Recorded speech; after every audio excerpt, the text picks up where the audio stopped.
I got gas yesterday. I did. I had to fuel up. Had to go for a ride. Take care of some business, some personal. Had to attend to some personal business yesterday, but I had to go get gas. And I knew that gas went up. I just didn't realize how much it had gone up. And let's just only go back 1 year.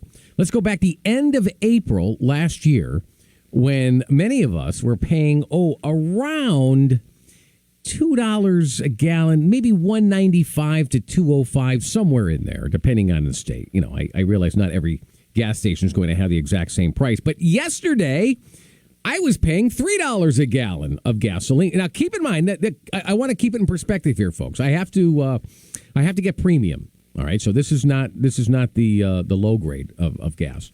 So I want to compare tit for tat. But my point is, if you're complaining that the gas price right now has gone up so significant that it's unreasonable, you ain't seen nothing yet. Good morning, it's 7:11. Gary Byron here on this Thursday, the 29th of April. Glad to have you on board at 11 minutes after the hour of 7. Our first guest this morning into the Daily Connerton Memorial Company interview chair joins us every other Thursday morning. He is the leader of our Connecticut State Senate. He is Senate Republican leader Kevin Kelly. Kev, good morning. Good morning, Gary. How are you today? Not bad. Glad to have you on. So yesterday, you and House Republican leader Vinnie Candelora kicked off a new grassroots movement entitled StopTheGasTaxCT.com. You want to stop Democrats' proposed tax hike by getting folks to visit StopTheGasTaxCT.com. But hold on a second. The governor says it's just a small tax. Well, talk about that if you don't mind. Well, certainly. First and foremost, he acknowledges that he's in favor of a tax. This is a governor who said that he didn't want to tax people, but yet he's offering a tax. Right. Now, what he wants to do is try to boil it down to its lowest common denominator, which is just a nickel a gallon. But what he's really looking at getting out of the middle-class wallet is $100 million. And I don't care how you slice and dice it, Gary. Maybe $100 million isn't much of a tax to people in Greenwich, but the folks in places like Stratford and Waterbury and East Haven, that's a big tax. And that's just on gasoline. He wants to get another $100 million on trucks to deliver our goods and food, and that means that our goods and food are going to increase in cost at a time that they've already increased to over the past year because of COVID. That these are just very regressive taxes that are going to hit the middle class and lower income much harder than it's going to hit people earning six figures and more. And, you know, all the talk you hear from Democrats in Hartford is how progressive they are and how thoughtful they are. But when push comes to shove, they always go for the regressive taxes, and they continue to put their hand in the middle-class wallet. Yeah, what do you mean 5 cents? I was hearing that there would be a 17-cent gas tax on this climate gas initiative there. Well, yes. This is what the governor said, Gary, and he's admitting to a 5 cent nickel a gallon. But it's you got to look at what he wants. He wants $100 million is what he wants. And he also is promising that if the Connecticut taxpayers make a sacrifice of this $100 million, we're going to have cleaner environment, cleaner air. Well, the fact of the matter is, in order to get to the clean air he's promising, we're going to need Tufts gave out an initial study that said 17 cents. They've since revised that. In order to do this, you're going to need about a 35 to 38 cent gallon tax in order to get to the promise the Democrats are making. Not to mention, even if we did that, and we've discussed this before, the weather patterns flow west to east. Yeah. So unless our Washington delegation, consisting of all Democrats, can go to New York, New Jersey, Pennsylvania, and Ohio and get those states to join in the same initiative, the sacrifice the Democrats are asking Connecticut taxpayers to make is just going to benefit Rhode Island and the Atlantic Ocean. That's not fair. No, of course not. Senator, where is all this money going? Well, it's not going to help the middle class. We do know that the governor gave and the legislature approved a $300 million tax break to people earning over $433,000 a year. A lot of these are just, if the middle class is going to use something like our roads, we have to pay for it. The Democrats want you to pay a $50 million tax on health care premiums in the name of lowering your premiums. And it seems that whenever the middle class needs to do something, they have to pay for it. But we're already paying a gas tax to cover all of the infrastructure rebuild. No doubt, Gary. And I think what you have is a lot of money goes to, I'm going to say, legacy costs and mistakes for the past few decades of pension obligations and not fully funding the state employee pension funds. But it's also just not, once again, budgets are about priorities, and Democrats aren't focusing on those things that can actually help the middle-class family and invest in things like transportation and our health care. You don't have to pay the $50 million tax on your insurance premium to get lower premiums. We've got a plan that put forward that doesn't do a tax on premiums. We do benchmarking, which lowers the cost year over year, just like Republican Governor Baker in Massachusetts has done, saving billions of dollars in Massachusetts. The Democrats want none of that. They want a public option that's going to come forward and kill good-paying Connecticut jobs. And it's just leadership that makes the wrong choices. Oh, yeah. And we're supposed to be the insurance capital of the world. It would decimate a lot of these major employers that we have in our capital city. You say that now is the time for Republicans, moderate Democrats, unaffiliated voters, and independents to say enough is enough. Talk a little bit about that. Well, what we kicked off yesterday was a StopTheGasTaxCT.com rally or program, together with a StopTheFoodTaxCT.com. To raise the level of awareness. And we're working in conjunction in partnership with No Toll CT and Patrick Sasser to bring this message forward to raise the level of awareness of what the Democrats are doing and that they're proposing very significant and very regressive taxes that are going to hit the middle class the hardest. And it's basically, gas and food are still necessities to middle class families, and this is taking, food and money right out of the family budget.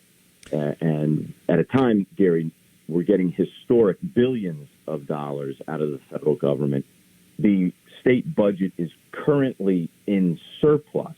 So the Connecticut taxpayers have already paid more than they were anticipated to pay. They've paid extra.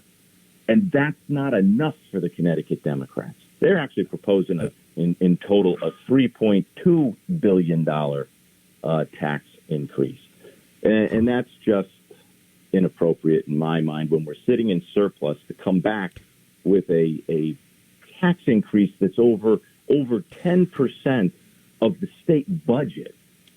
Yeah, well, nuts. Yeah, well, not only that, Senator, it's also coming at a time when you and I both know there's a lot of people that are either unemployed or underemployed. And, due to losing jobs or being furloughed or being laid off, or people aren't making the money that they made a year and a half ago. So the timing of this is also terrible. Make no mistake, no time is a good time for these outrageous and regressive taxes. But I mean, boy, oh boy, right now is certainly the worst of the worst.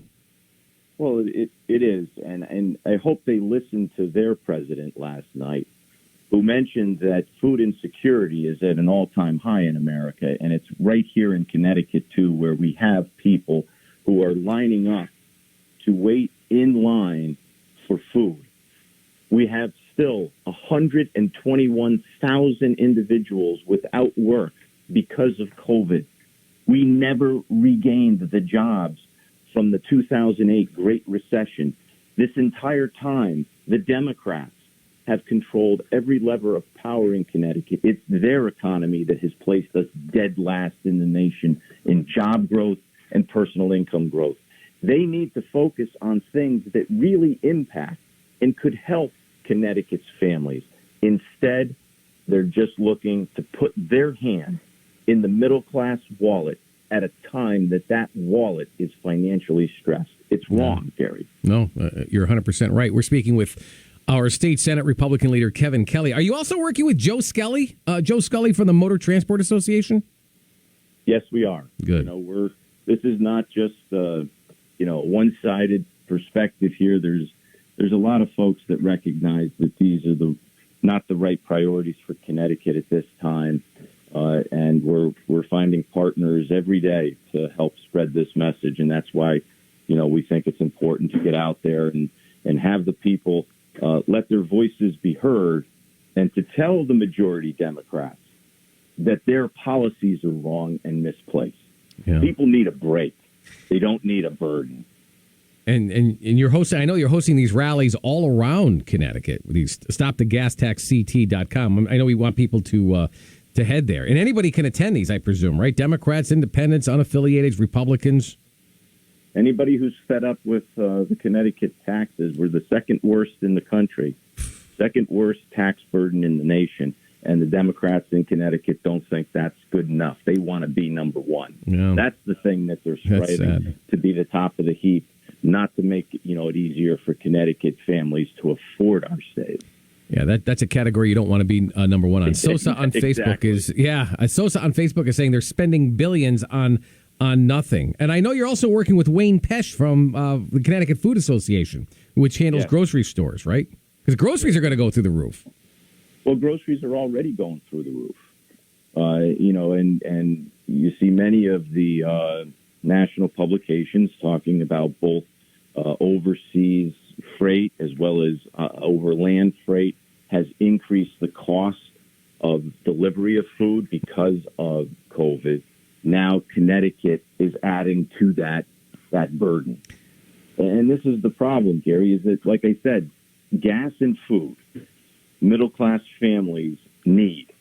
They can't get around. They can't cut the budget on food and gas. They got to get to work if they're lucky enough to have a job, and they need to feed their families.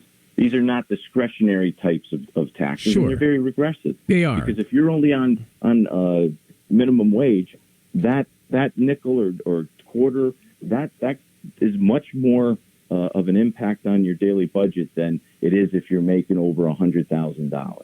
Here's what I don't. Not fair. Here's what I don't understand, Senator, and that is, in hearing our governor saying, well, an extra 5 cents per, we want to raise $100 million to help our transportation infrastructure and our roads and bridges, and he uses that because who's going to say no to traveling on safe roads, tunnels and bridges? But Mike, I'm curious, what about the gross receipts tax? Where's that going? Well, this has been historically the problem, Gary, is that people have made the sacrifice with both the gas tax and the gross receipts tax to fund the STF, which is the Special Transportation Fund. Democrats have even talked about the quote-unquote lockbox, which was passed by Connecticut voters. But the problem is that these funds go first to the general fund and then get directed to the lockbox. And many times it gets intercepted and used for other purposes. That's what has historically happened, so that now that STF fund is having problems staying liquid. And this is what is the big problem, is that people don't trust that when they make a sacrifice, that sacrifice is going to be respected by the Democrats and used for its purpose.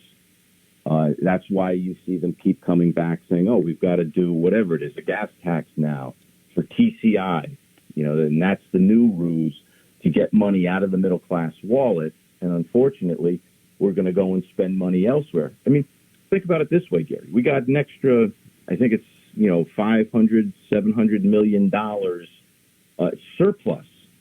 Why are the Democrats coming to middle class Connecticut when you're in a surplus asking for more money to do something when you have it in the bank already?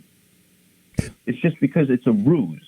Well, They want to talk the people into giving up more of their hard work, and fought for money, because the Democrats don't want to make the necessary decisions in their budget, set the right priorities that would work for Connecticut families, and instead take care of their pet projects. Yeah. No, and not only do we have a surplus in our rainy day fund, I mean, look at the money that we're getting from the feds. You're getting over $2 billion. I mean, I can't understand. Of course, I never can understand the rationale behind our Democrats in town or in state, I should say. I received from a text from Patrick Sasser a couple of nights ago, and he was talking about this event. We just heard from Amy Stefanowski on Facebook Live as well. There is an event this very afternoon from 5 until 6 o'clock down at Lordship Boulevard, 440 Lordship Boulevard in Stratford. It's the whole stop the food and gas tax. If I'm not mistaken, Senator, that's your hometown, is it not? Yes. Yes. Yes, it is. Well, that's going to be interesting for you. You're going to go down to and with your constituents and join a rally then. Right. Absolutely. I mean, it's time to get this message out, and that's where this is all starting. We're going to be doing this across the state and taking these forward so that, once again, it's to raise the level of awareness of what the Connecticut Democrats are doing. And to put it in context, you're going to be taxing individuals and families at a time when you're sitting on piles of cash that the taxpayers have already paid, whether it's the federal government coming in the form of American Rescue Funds, whether it's in a rainy day fund, whether it's in a surplus. But once again, Gary, that's not enough for the Connecticut Democrats. No, because they can never have enough of the middle class families' hard-earned money. They always. It's almost like they don't want a middle class. It really is. It's almost like the Democrats don't want a middle class here in the state of Connecticut, as I was mentioning a moment ago. I remember Patrick Sasser marching into the governor's office with like stacks of signatures, stacks of papers, with names on it. Is that what you're intending to do? Well, we're pulling together a petition, and we are going to present it to the governor and to the majority Democrats to let them know that people are out there and that people are sick and tired of the taxes. Because that's that's the solution that Democrats always come up with to every single state problem is a tax on the middle class. That's their solution. That's got to end. I'm thinking the only way to end this is just we need to elect more Republicans. We need to turn these blue towns, these blue districts, red. Because I know you just don't have the numbers, we don't have the votes, but you are doing a phenomenal job, as is Vinnie Candelora, on fighting for the middle class and protecting our liberties, our freedoms, and keeping our taxes low. I mean, you have that coalition now, and we're a part of it, and damn proud of that. And whatever you need us to do on these airwaves, you have us. Well, thank you very much, Gary. We appreciate that. Anytime. Keep up the great fight and keep up the great job that you're doing. State Republican Senate Leader Kevin Kelly, really appreciate your time this morning. We'll talk to you in 2 weeks. Okay, take care, Gary. You got it, my friend. We're coming right back.